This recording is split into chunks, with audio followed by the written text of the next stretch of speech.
Malinaw Church, Liso Church,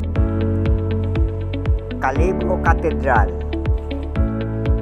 Kalibo St. Jude Church, Banga Church, Numancia Church, at ang huling church na hindi kasama sa litrato ay Makato Church.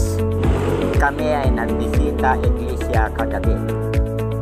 Ang bisita iglesia ay ginagawa ng mga Kristiyano, lalong-lalo na ng mga Katoliko. Hindi lamang sa Pilipinas kundi sa mga bansang Latin America. Ito ay tradisyon na dinala rito ng mga paring Espanyol.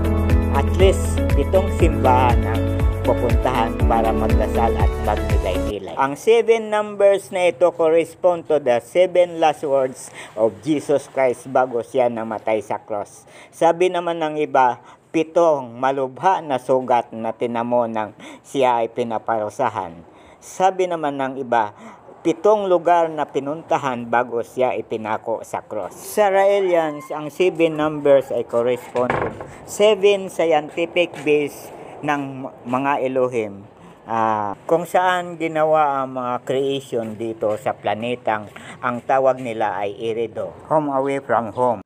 Ang main base ay tinawag sa Biblia na Garden of Eden.